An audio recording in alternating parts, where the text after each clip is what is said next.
We're going to be dealing with the doctrine of sacrifice tonight. Point 3 on your outline, the content of Mosaic worship, and we begin under that with the doctrine of sacrifice. The origin of sacrifice, that's what we're going to deal with first. The origin of sacrifice and the critical theories. Now, critical just means the unscriptural view. If you wonder what critical means, people who criticize the Bible, they come up with all sorts of theories. We can classify the theories about the origin of sacrifice under two general heads. The theories of human origin and the theory or the view of divine origin. We can sum them all up under those two heads. The theories either deal with human origin, saying that sacrifice developed in man's culture, or God revealed the need of sacrifice. And the basic meaning many times is the same as the true meaning, that the heathen even looked upon his sacrifice as a substitute many times. A life given for his life. And so what the critics try to do, they go to the religions of the world and trace their histories back as best they can, and they try to find something out of line with the Word of God, some view that will be out of line with the Word of God. And so they look at the practices of the heathen religions. They say that the Israelites copied off of them. And so all of these views we're going to give first are the liberal attempts to deny blood substitutionary atonement, which is the essential idea in any sacrifice made by an Israelite, and to disprove the divine origin. In a word, the critics say that Israel got her ideas of sacrifice in Egypt, her religion in Egypt, when she was there over 400 years, and then added to it from her neighbors in Canaan, when she went into Canaan. In fact, that's the intellectual view of most of your seminaries. Now we'll look at the various theories. The gift theory. The idea here is that sacrifices were originally just presents offered to the god to establish good relations or get some favor from their god. But that's all sacrifice signifies. You could find a whole book written on that idea, so I'm just giving you summaries of views. The gift theory. Then the magic theory.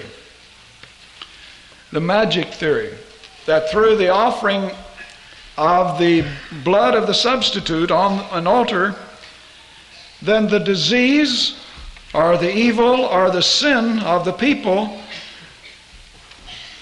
would be magically transferred to the animal. And there, if you haven't already recognized it, is JDS. That's their theory in a nutshell. And there are cultures yet today who believe that. That as they offer a sacrifice, somehow magically their sickness or sin or whatever is transferred to the victim and they're released from it. These people who are teaching the JDS error, they've picked up the magic theory of sacrifice, which comes right out of heathenism. The same spirit that inspired it in heathenism has inspired it to them. And I say that without any hesitation of saying it. Of course, they use the term mystical maybe instead of magic. Somehow our sins are mystically transferred to Jesus and he becomes a sinner. He goes to hell and has to be justified. You see, as we pointed out on our teaching on this subject, sin is a moral act. You can't make Jesus a sinner with your sins. Where's your sin? It's an act. You can't take something off me and make him a sinner. But he can do what the Bible says he does, bear the penalty for my guilt. He bears the punishment. Isaiah 53, when we get to it, the offerings, he's called a guilt offering. Isn't that interesting? That he bears our guilt. And in that same passage, he's called holy and righteous, God's righteous servant who bears our guilt. Bears the penalty for it. If I'm speeding and get caught and don't have wherewith to pay, and one of you who's innocent of that violation of the law comes up with the money and says, I'll stand in your place and pay the fine, you're not guilty. I can't make you guilty. I can't say you broke the law, you were doing the speeding. But you can, by an act of your own will, and that's what Jesus did, voluntarily accept the punishment for my guilt. They don't even know what spirit they're prophesying and talking by. The biggest heresy of our age is that Jesus had to be born again. That isn't error, that's heresy. It's beyond error. The magic theory. You transfer magically by sacrificing some victim your sin, your guilt, your punishment, your affliction to that victim. And that's precisely what they teach. And a child ought to be able to see that sin is a moral act. You can't make anybody sinful. They have to perform sin. All he could do there in his righteousness is accept our punishment. You can't make him a sinner. Just logic ought to tell you some things. But as I say, studying Old Testament theology and the doctrine of sacrifice will preserve a lot of people from errors. That's just one error of the end time. You're going to hear others. Discipleship and shepherdship, and Jesus became a sinner and had to be born again. These are just some of the errors of the end time. You could make a list of them already, but there's going to be some that will curl your hair. Then another view of how sacrifice originated, the table bond theory. Table bond. That sacrifices were meals. Meals in which the worshiper and the God participated. That established a bond of fellowship between the man and his God. Now, the God didn't actually come down and eat it, but it was the sense of the communion. Or to be more direct, one of the sacrifices, the peace offering, has this idea in it. But remember, there are many sacrifices in Israel, and we're talking about the origin of sacrifice. This view holds that sacrifice originally meant simply eating a common meal with one's deity. The peace offering has that idea in it, but remember, there are many offerings. And we'll answer that later in another view. The sacramental communion theory. Sacramental communion theory. Now, this is a modification of what we just gave you, the table bond theory, where you sit at a table in a bond of fellowship, eat of the sacrifice together with your God. The sacramental communion theory is a modification of that. And here the animal represented the God. And so when you ate the totem or the God, then the worshipers incorporated into themselves the power and the life of their God. You'll recognize where Roman Catholics got their view. It comes right out of heathenism, the doctrine of transubstantiation, that when the priest says his magic words over the elements, the wafer and the wine, they immediately are transferred into the body and blood of Jesus Christ. And they literally believe they're eating the body and blood of Christ in the Mass. Now, these are all heathen views which are suggested by the liberals and critics, because the names we give to them is not what the heathens gave to them, but rather that this is what they believe, the cultures of heathenism believe, and so this is simply an attempt to express by the liberals what they believe is really the origin of sacrifice. The homage theory expresses itself. It's just sacrifice originated in the desire to pay homage to the deity. The religious instinct theory, the idea of sacrifice, according to this view, the idea of sacrifice rose out of the religious instincts in the human heart, not by revelation. That man is by nature religious, and so he desired to give something of himself, something he owned, to his deity. The Canaanite theory, the last one we'll deal with, and as I say, you can read books on all of these theories. You can see there's many theories. There are liberal critics of the Bible.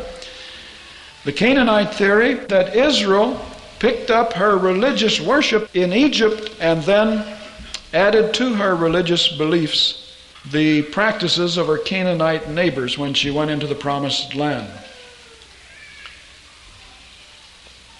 Now, why look at the critical theories? Well, we've already said, because you can see the source or the spirit behind some of the contemporary errors, among other reasons.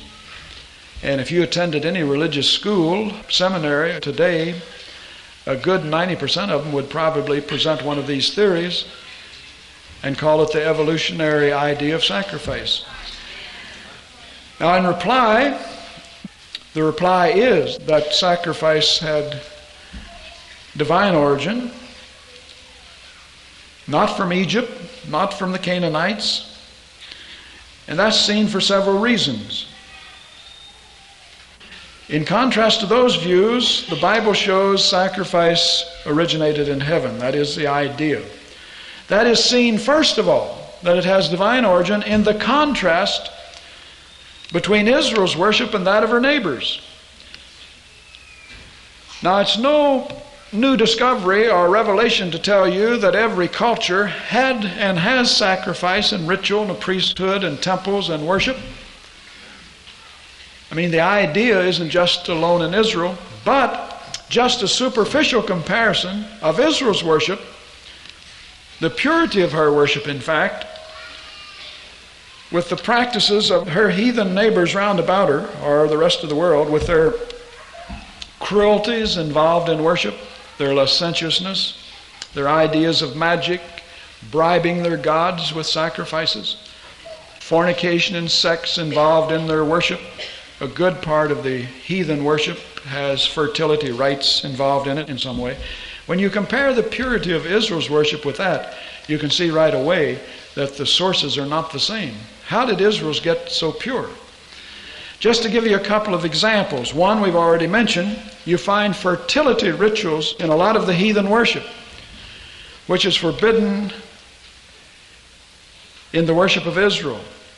That is, in Canaan, for example, where they say they adopted some of their ideas of sacrifice and worship, the Canaanites, a form of their fertility rites would be to act out sexually what they wanted to happen in the physical, visible dimension.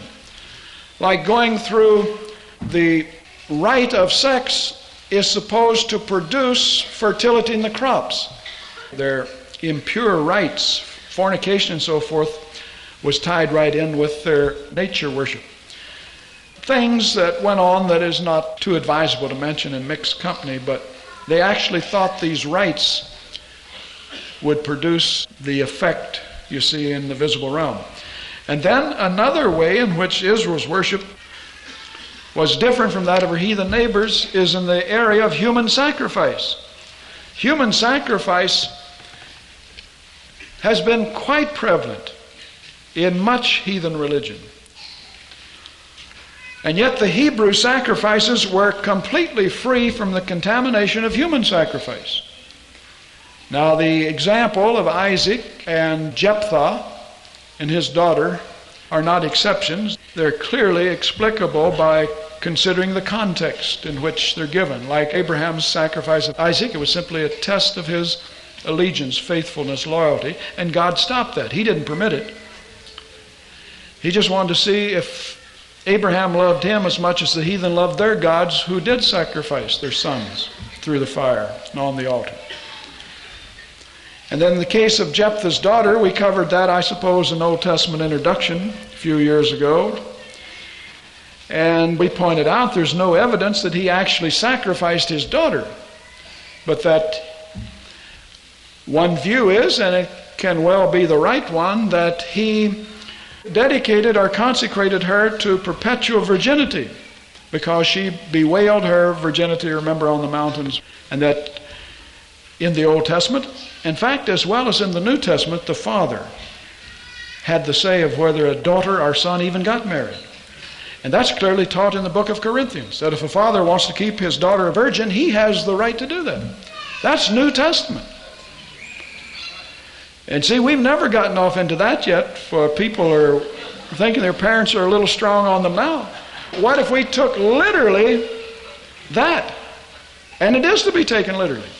that the father, in the right kind of a context, and I know I'll be misquoted on this by somebody, in the right kind of a Christian context in the home, if the daughter was properly submitted to the parents as she should be, and he said no, and gave a spiritual reason why he did not want her to marry such and such, and you should remain single and give yourself to the Lord, that she would obey him. She wouldn't even question it. I know it's quiet because most people thought this was Old Testament. It's right in the book of Corinthians, where Paul said that the father has that power over the daughter. That's New Testament. I don't know when they stopped teaching it. They didn't teach it in my generation. I never heard it in any seminary, college, or church, but it's right there in the Bible. People say, well, head covering's not for today. They're the same people who say that healing's not for today. Where are you going to draw the line? So all I'm saying is that Jephthah's sacrifice of his daughter, and the word sacrifice isn't used there in the context, was not necessarily a sacrifice, but that he devoted her to the Lord. That she was to remain a virgin and serve the Lord and not get married. That's all it has to mean. But at any rate, if he did sacrifice her, it's forbidden in the Old Testament. That's Jephthah's problem. You know what I mean? It doesn't make it right because he did it. You know, a critical appeal to that passage and say, see, Israel practiced child sacrifice too. You see, that is really grasping at a straw to try to support your view. Because even if he did, and there's no reason to think that he did, because he's listed in the heroes of faith in Hebrews 11, I don't know people offering child sacrifices that would have made it in that list. But that's really beside the point, because the context explained the situation. But more to the point, the Bible itself forbids child sacrifice. See, in Israel, like Deuteronomy 18:10, the Mosaic law itself forbade it. In Deuteronomy 18:10, it prohibited human sacrifice as an abomination to God, and said, there shall not be any among you that causes his son or daughter to pass through the fire, which means, of course, the offering by fire upon the altar. Now, we said, first of all, in answering those views and saying that sacrifice had its origin in divine revelation, that when you compare the two forms of worship, that of Israel with her heathen neighbors, the other cultures, that there's no comparison of the purity of Israel's worship and that of her neighbors. And then another thing we need to consider, I'm going to skip on your outline the logical considerations and jump to the biblical considerations concerning origin, keeping in mind that the critics say that the idea originated in Egypt and Canaan.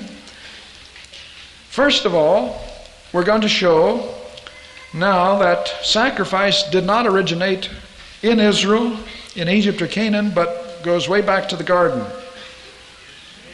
It's evident that sacrifices were the accepted method of worship by the patriarchs long before Israel ever came into existence. Sacrifice was the acceptable method of worship of God by the patriarchs, from whom the nation of Israel itself is descended. And that's where they got it, from the patriarchs, who got it by revelation from God. Sacrifice was not introduced by Moses, something he picked up in Egypt, but sacrifice by the patriarchs is found all through the book of Genesis and goes back as far, in fact, before the patriarchal period to chapter 4 of the book of Genesis in the case of Cain and Abel. So sacrifice is just one chapter after Genesis 3. I'm saying it goes back to the garden. That's its origin. As we'll point out a little later, we'll look at that account. That it's very obvious that God revealed from the beginning, after the sin, after the fall, the necessity of offering sacrifice, blood sacrifice, in order to receive forgiveness. But we're showing you right now that the patriarchs offered sacrifice. This was the acceptable form of worship long before Israel, and they are the fathers of Israel.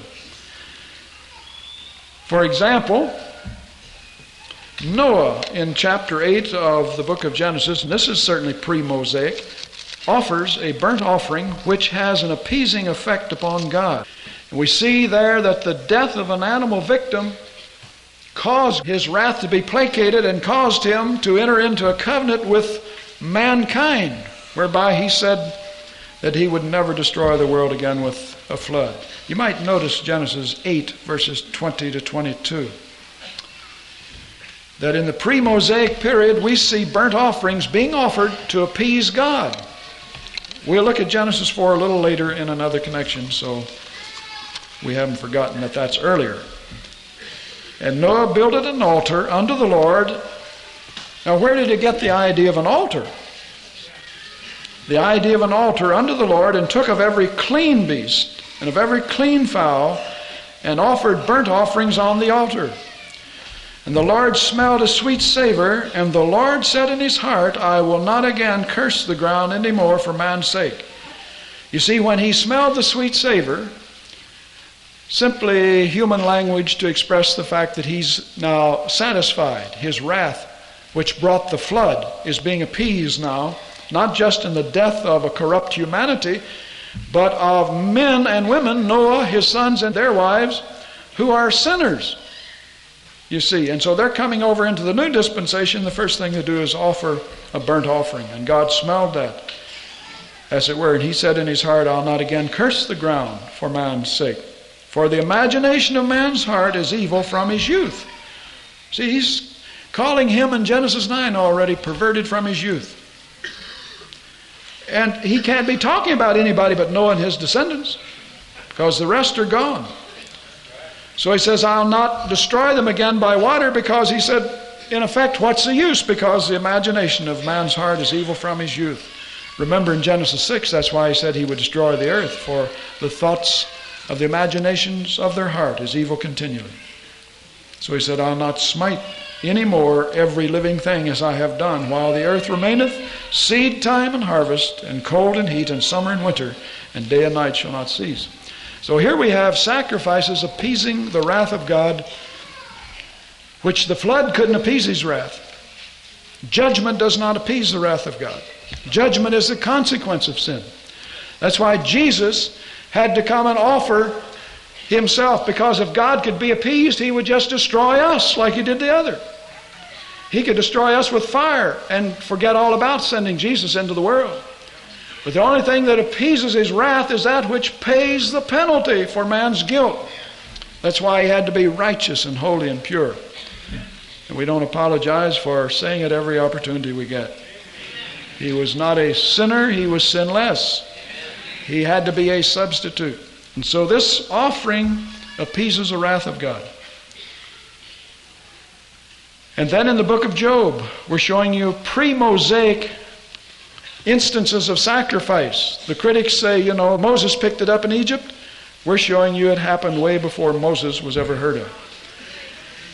The book of Job reflects the customs of the patriarchal period. And notice, Job, he got the idea somewhere, and Job is about 2000 BC.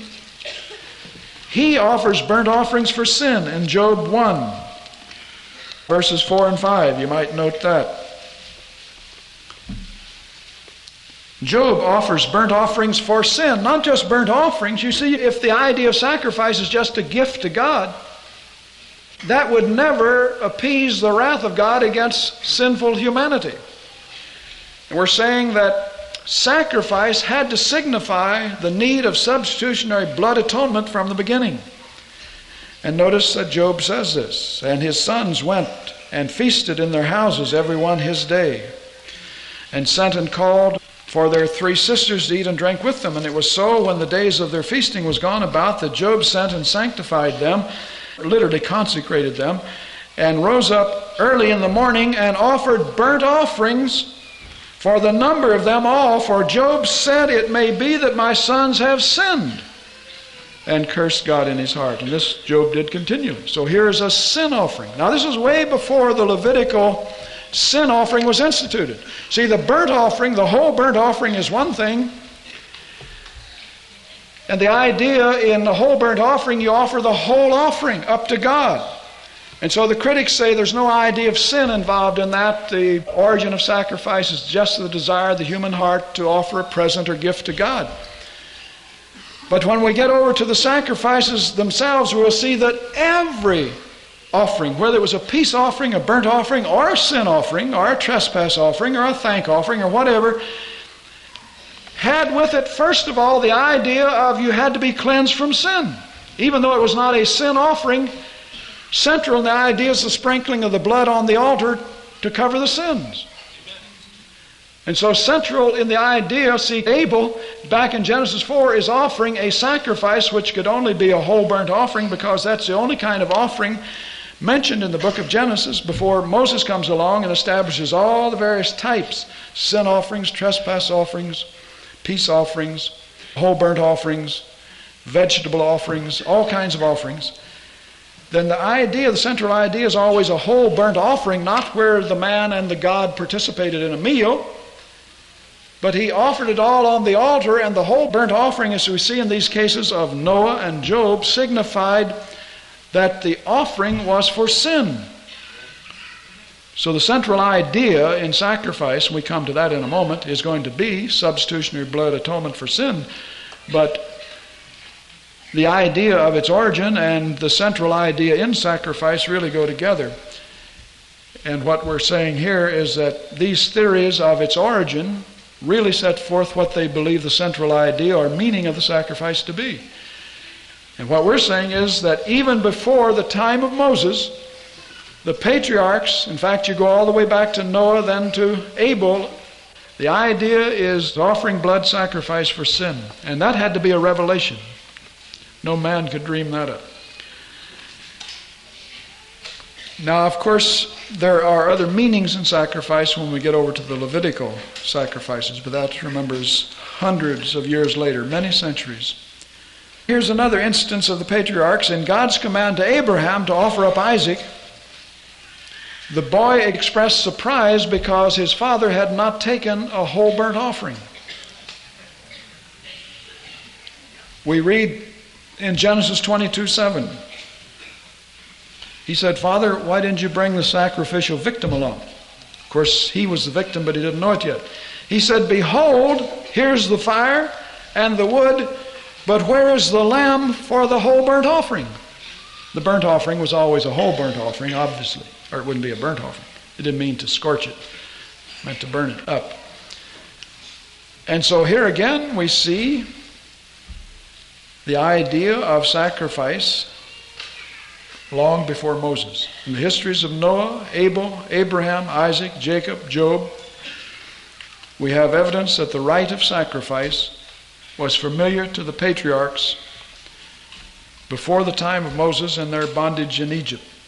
We read in many passages in the Old Testament, it's recorded that wherever the patriarchs pitched their tents, there they built an altar. Wonder what for? See, altars are not what we speak of as altars in church where people come and kneel, but an altar in the Old Testament was to offer a sacrifice on. In fact, the word for altar is taken from the word for sacrifice. Well, I guess the idea of altar in the New Testament again came out of Catholicism because they offer the sacrifice of the Mass on their altar. I'm not so sure we should use it. Why would you want an altar in a barn or a basement? What's an altar for? You come to the altar to get saved in your seat. And you can stand up right there and confess it. But anyway, to show you the relationship, the word for sacrifice is zavak, for those of you who've taken Hebrew. And the word for altar is made right off of that. See, I just add an M, and then I put them right back, the letters just like that. Zavak and a mizbeach. But you can see that much. Anyone who doesn't know Hebrew can see that they're the same words. So everywhere the patriarchs went, they built an altar. What for? They didn't build an altar, they built a mizbeach to offer a zavak. Now we do find one instance in the book of Genesis, and I'll mention it so that the people who go about with their concordances under their arm and say, "Hey, you missed one." No, I didn't miss it, but I don't give you all that I gave in the seminary. But just so you know I didn't miss it, there is one use in Genesis of zavak. And there's one instance of it not being called a whole burnt offering, and that's in Genesis 31:54. In the case of Jacob and Laban,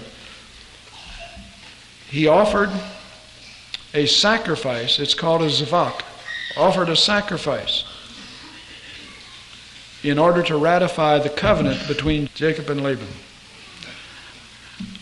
We're not trying to prove anything by the whole burnt offering theory. We're just saying that the whole burnt offering was offered for sin. And most of the sacrifices you see would be the whole thing being offered up to God.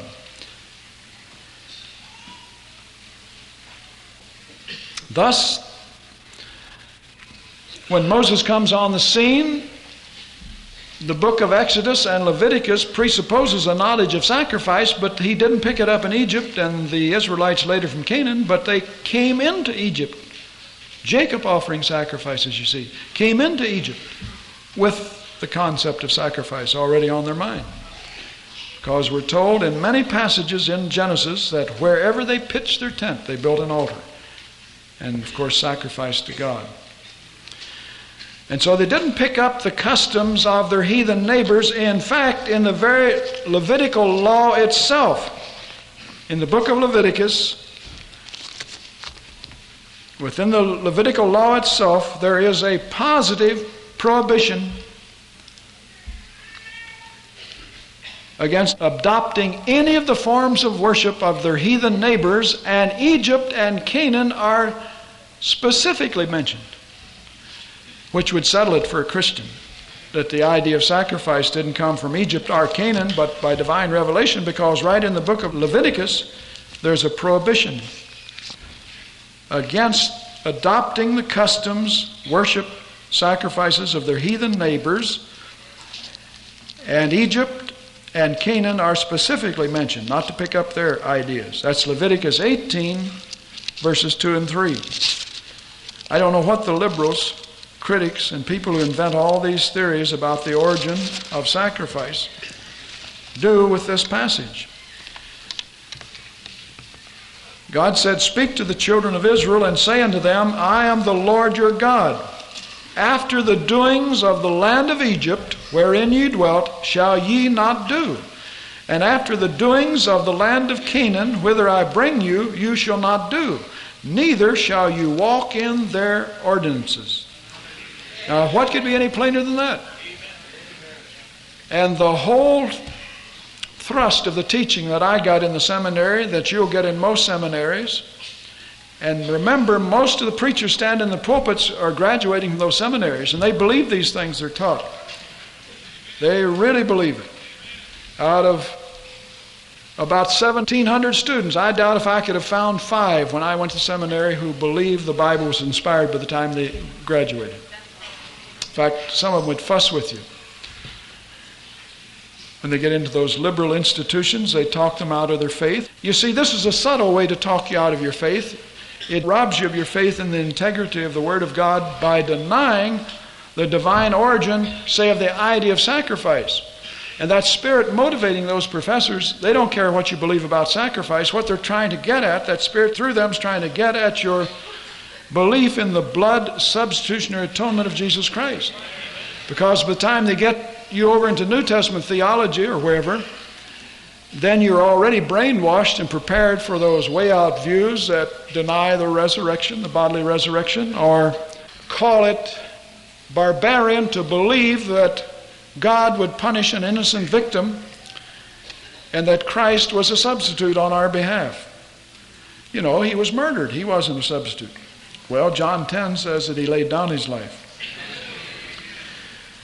Now, another significant thing we can mention along this line before we move on to the essential idea in sacrifice is that since no animals were permitted to be slain for food prior to the flood, I suppose you know that. There was no meat eaten prior to the flood. That's common knowledge to anybody that does any study in the Old Testament. It's after the flood that man became carnivorous. Before that, he ate the fruit and the vegetables and so forth. And of course, in the kingdom to come, I don't assume we'll be eating meat either, and I'm not anti-meat, as you know. I have my bacon every morning.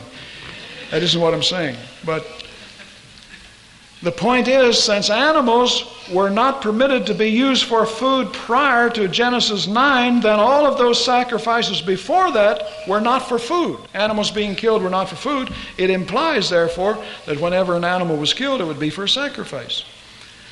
See, just by implication. Like in the case of Cain and Abel. Abel didn't slaughter his animal for food, but for sacrifice. And in the case of Adam and Eve, God provided skins for clothing. Where did he get the skins? That would be animal skins. And an animal needs it if he's alive. So obviously God offered a sacrifice. That is, the first sacrifice for Adam and Eve was what God provided.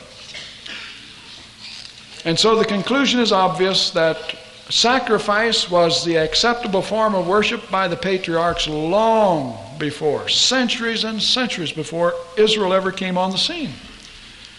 So Israel couldn't have gotten her idea of sacrifice, blood sacrifice, from Egypt or Canaan, because we see it from Genesis 4 right on down, plus the fact Leviticus, when Moses does come along, forbids it. Forbids, that is, picking up any of the ideas of Egypt or Canaan.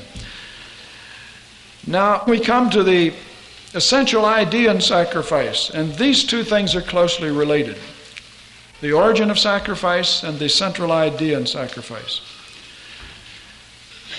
And again, we'll follow the outline.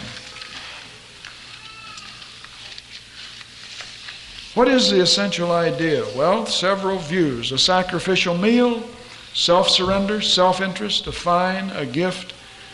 But the essential idea, as we'll see, is vicarious atonement. That is, substitutionary atonement. Vicarious means substitutionary. We'll just mention these views briefly. The essential idea, first of all, some say, is a sacrificial meal. The communion of the God with the person who offers a sacrifice. Now later on, the peace offering is that. But that's just one of the many offerings in Israel. And the essential idea, if it's limited to that, doesn't explain the other offerings, which is our first reply. This view that the idea in sacrifice is just communion, like we partake of communion, except then they literally offered a sacrifice, is just communion with the deity, doesn't explain the variety of sacrifices you find in Israel. There were many types. Why all those types if there's just one idea of communing with your God? And even more significant, if the essential idea consisted of a common meal between you and the God, how do you explain the fact that before Moses came along, about all you hear about are whole burnt offerings? In other words, the whole burnt offering means the whole offering was offered up to God. There was no meal involved. There's no meal involved in any offering but the peace offering. The whole burnt offering, how could you eat it if the whole burnt offering was offered? So that's sufficient to reply to that view that the main idea can't be a meal with your God, because you can't explain the whole burnt offering, and that's the one that prevailed for most of the time. Another view is that it signifies self-surrender. Now again, you'll find this idea coming up in the burnt offering, that it is consecration. But again, what we've already said, that doesn't explain all of the other offerings. But we can also say to make sacrifice merely denote self-surrender is to confound or confuse the feeling of the person making the offering with the purpose of the offering. Because it's not self-surrender of the person making the offering, it's surrender of the victim. Now, I can tell you want me to run that one by you again. The idea of self-surrender cannot be the prevailing idea, though we said it will come up in the burnt offering later. But the idea of self-surrender cannot be the prevailing idea, because that is to confuse. The idea of self-surrender is to confuse the feeling of the offer. I want to offer myself up to God, self-surrender. That's to confuse my feeling about the matter with the purpose of the offering, or with the offering itself. Because, you see, In this offering, it's not the surrender of the person making the offering, but the victim. He's the one surrendering up his life. So it's not self-surrender, it's substitution. It's always substitution, even in self-surrender. We're saying, what is the essential idea in sacrifice? It can't be self-surrender because you're not surrendering yourself. You've got a substitute. And then another view, it's self-interest. See if you recognize this one today. It's popular. I mean, the source of erroneous views creep up in the strangest places. And I see them all the time. But self-interest, that by surrendering some material possession, giving up some material possession to the God, you will in return get a blessing.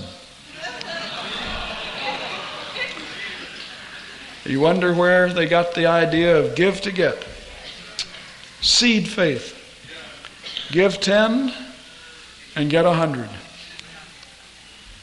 The motivation for giving is never to get, it's giving out of love. It's all His anyway. It's giving out of love. And He does bless those who give out of love. But to give to get, as some books on prosperity teach, is the same concept, erroneous concept of the essential idea in sacrifice is self-interest. That, you go to church because it pays. You put the quarter in the plate every week because it pays. You serve God because it pays. Well, it pays to serve God, but you don't serve Him because it pays.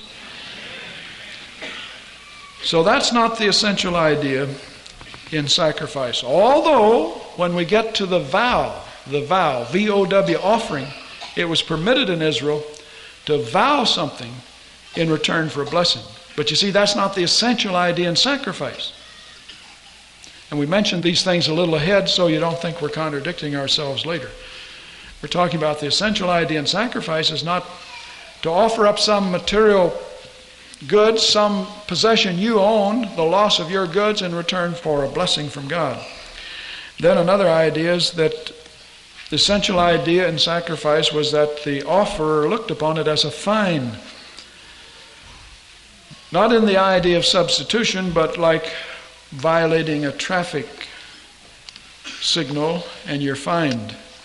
But certainly that isn't the idea in sacrifice, the essential idea. God isn't fining us. Another view is that it's a gift. A gift.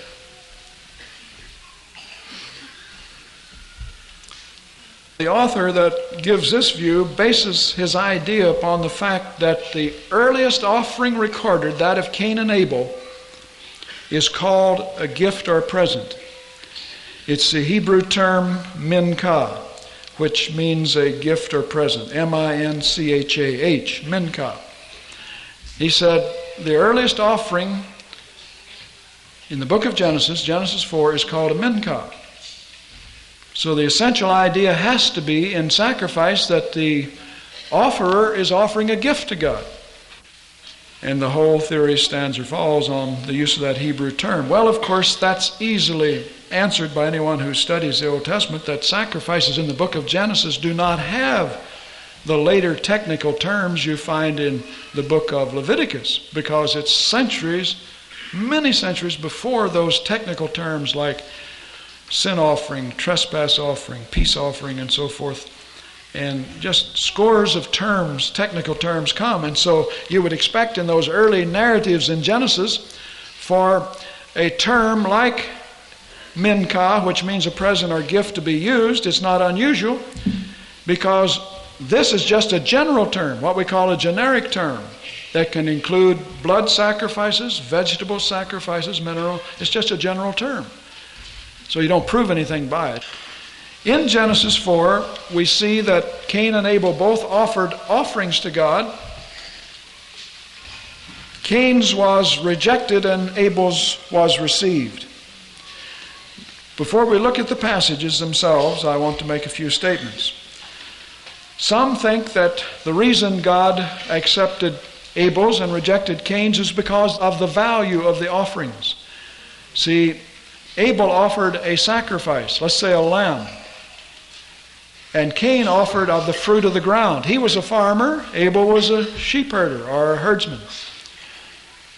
And so some think that why God rejected Cain's is because his offering didn't have any intrinsic value to it. Just turnips or whatever, if they had them back there. Vegetables.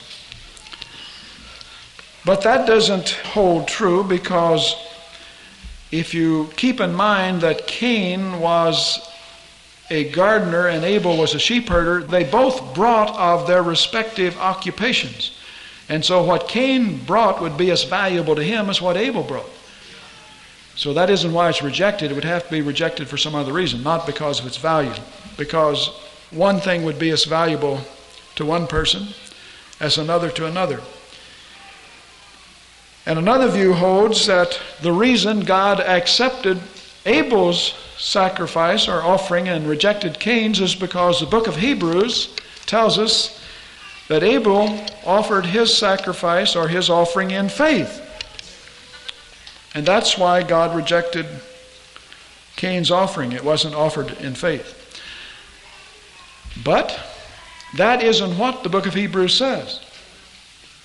While chapter 11 is dealing with faith, to be sure, and while faith is the motivating principle in Abel's offering a blood sacrifice, that isn't what the book of Hebrews says. Because of his faith, we're told he made a certain kind of offering.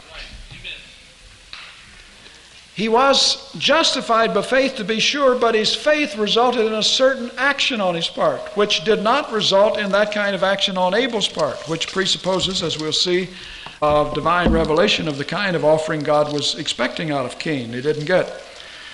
Now you notice here in verse 4 of Hebrews 11 that by faith Abel offered up a more excellent sacrifice than Cain. And faith teachers, I guess especially, would be guilty of skipping over what he's really saying there to stress the by faith part. And it's all right to stress the by faith when you're preaching on faith, but that isn't what he's emphasizing here. Notice what he said in verse 4 of Hebrews 11. By faith, period, no, by faith Abel offered unto God a more excellent sacrifice than Cain, by which he obtained witness that he was righteous. By what? His faith, his sacrifice, the kind he made. He did that by faith, but he couldn't say, I've got faith that this is the way to do it, and then not do it. It was the sacrifice that he obtained witness that he was righteous. God testifying of his gifts, and by it being dead yet speaketh. God didn't testify of his faith, but of his gifts by faith. In every case here, it says by faith they did something. It didn't say by faith they're justified. That's what's wrong with this old believism in the church today. They just believe in Jesus, come to the altar, say, I believe. And then they're up and down, backslidden, and most of the time you don't even find them again. They don't even make it 3 weeks to the services. By faith, you're faithful to God. By faith, you begin a diligent study of the Word. By faith, you overcome sin. By faith, you walk in the truth. By faith, you live a life of prayer. By faith, you walk in fellowship with God. It's not by faith you're saved, period. That isn't what the Bible says anywhere. By faith, you are justified, but it always produces works of faith. Ephesians 2:8, 9, and 10. For by grace are you saved through faith. That's not of yourself. It's the gift of God, lest any man should boast. And we are his workmanship, and have been before the world ordained to walk in good works. By faith you're justified to walk in good works. And so by faith Abel offered a more excellent sacrifice than Cain. That's why he's justified, because he did what God said to do somewhere back there by Revelation. And then he goes on to say, by which? All right, by which what? By faith is the by which, or by faith he offered a sacrifice is the by which? Well, both. By faith he offered the sacrifice God required, and by that he obtained witness that he was righteous, and God testified of his faith. No, of his gifts. So what are we saying? We're saying that somewhere we've got to find why God rejected Cain's offering and accepted Abel's. It's not because of the value of the gift. It's not even because of by faith. Of course it has to be by faith. But that's not the reason. And so on analogy with all of the sacrifices in the Old Testament prior to Moses, we see there must have been something about Abel's sacrifice, Abel's offering, that distinguished it as an act of faith from Cain's offering, which was not an act of faith. Cain had faith, some kind of faith, or he would not have offered anything. But he did not obey the Lord in the kind of offering. So we have to look not at whether or not he offered or whether or not he had faith, some kind of faith. There are people who come into churches and join religions and all of that, and they've got faith. They've got faith in Allah, in Islam. They've got faith in Buddha. You got people who've got faith in a figure hanging on a cross before an altar in a Catholic church. They have faith in their pictures. And people have faith in their Baptist doctrine. You can come into Faith Assembly and have faith in what we're doing here and still not be saved. Why would he bother to offer an offering if he didn't have some kind of faith? But he was not willing to obey the revelation. And so we have to look at something that distinguished what they offered as an act of faith, because they both acted, and certainly had to be some kind of faith in both cases. And so there's no real distinction in their value. There's no real distinction in the fact that Cain offered a vegetable offering, because later, as we'll see in the book of Leviticus, meal offerings, grain meal offerings, are called most holy to God. No one could touch them but the priest. So it isn't because it was grain. So it must be that in the one case, one's offering an inanimate object. Might as well have been a rock for all God was concerned. The other offered a living creature. In one, it's a gift merely presented to God. Here's a gift, Lord. This is going to cost me something. I had to work a week to thresh this bushel of grain. One is merely a gift offered to God. The other is a life taken away. All the difference in the world. A life given up for a life in substitution for Abel's sins. And that Abel's offering was a blood sacrifice, which he made by faith, in harmony with some previous revelation that God had to have given them before Genesis 4 was acted out, is seen both in the record in Genesis 4 and Hebrews 11. In Genesis 4, God would not accept Cain's offering, but it says he had favor upon Abel's. And here we're told in verse 4 of Hebrews 11, we're not told over in Genesis, but here we're told it was a sacrifice. And that's what makes the difference. By faith, Abel offered a sacrifice, not an offering. Cain made an offering. Here's a sacrifice, blood atonement. And that's the essential idea in sacrifice, blood atonement. Just to give you a few references from Leviticus, we're talking about what is the essential idea. The Bible insists it's substitutionary blood atonement. We'll look at a few passages here. There are many that you could look at. Leviticus 17, verse 11, for the life of the flesh is in the blood. Now look at what God says. I have given the blood to you upon the altar to make an atonement for your souls. Literally a covering for your sins, your sin of your soul. I've given you that blood on the altar to make an atonement for your souls. It is the blood that makes an atonement for your soul or for your life. Soul meaning life in the broad sense in the Old Testament, as we've already shown you. God says, I've given you the blood of the animal victim in substitution for your life, a life for life. Leviticus 1:4, the book begins by saying, when the man brings an offering, he shall put his hand upon the head of the burnt offering And we'll get to later why they put the hand on the head. It's obvious. He's transferring symbolically sins to the animal, victim. Puts his hand on the head of the burnt offering, and it shall be accepted for him to make an atonement for him. Now, if that isn't substitution in the earliest books of the Old Testament, I don't know what is. He said the burnt offering will be accepted for him. And that's why he goes on to say it has to be pure and clean, no defect, and symbolically and ritually holy.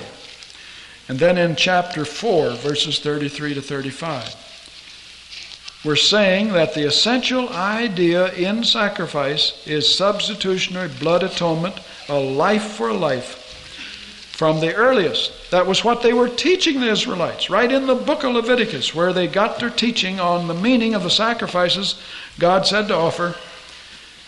Then here's what he tells them. Leviticus 4, 33 to 35. And he shall lay his hand upon the head of the sin offering, and slay it for a sin offering in the place where they kill the burnt offering. And the priest shall take of the blood of the sin offering with his finger, and put it on the horns of the altar, the most significant part of the altar, of burnt offering, and shall pour out all the blood thereof at the bottom of the altar.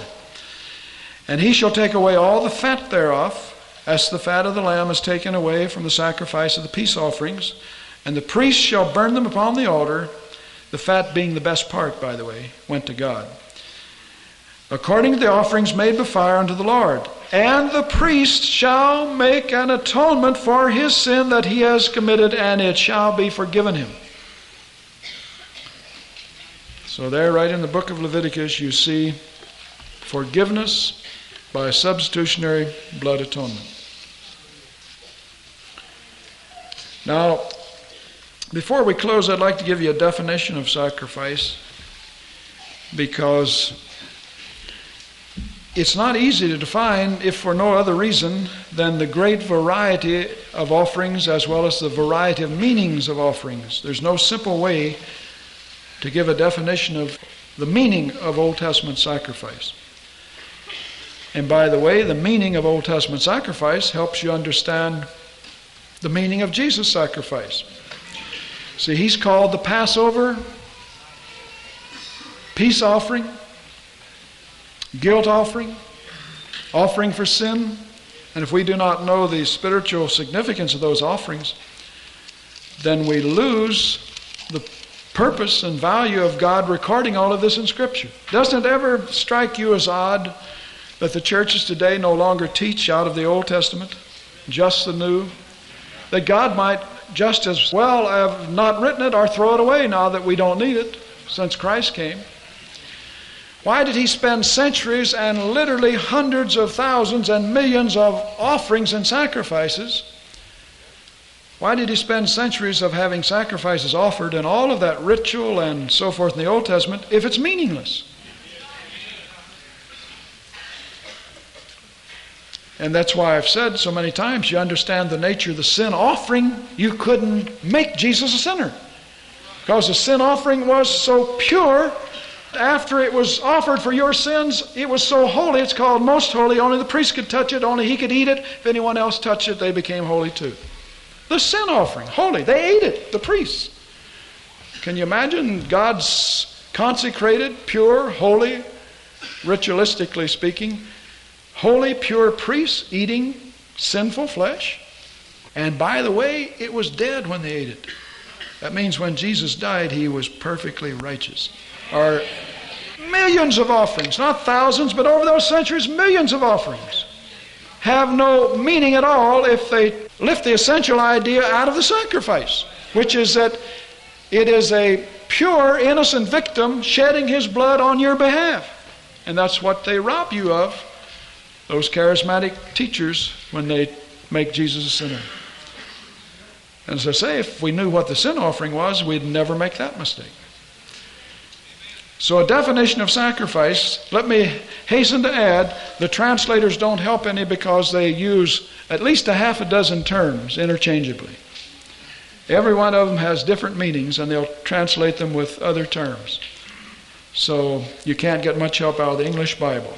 This is a suggested definition after a long time of study of the whole Old Testament question.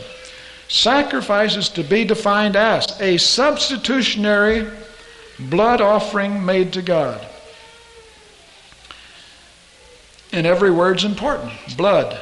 A substitutionary blood offering made to God. See, it would not have worked to have stoned Jesus to death.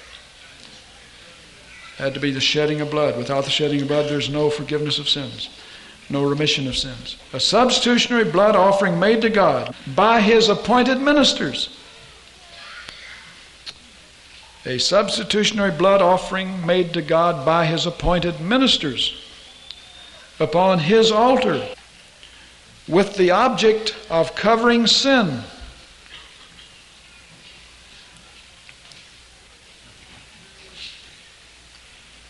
And appeasing or propitiating the wrath of God, whichever one you can spell.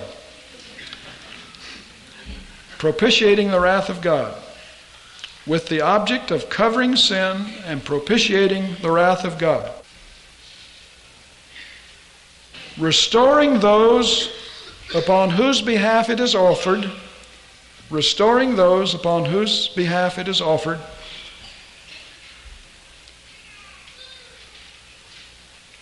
to fellowship and communion with God.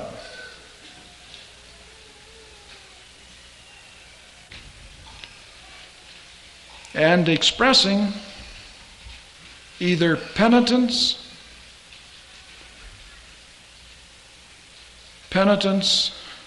another word for repentance, homage,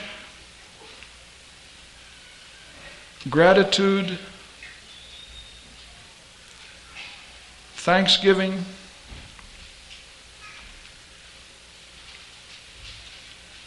dedication and consecration,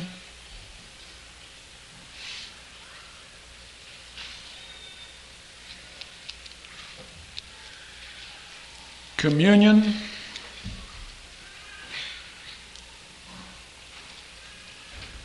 and entreaty for divine blessings.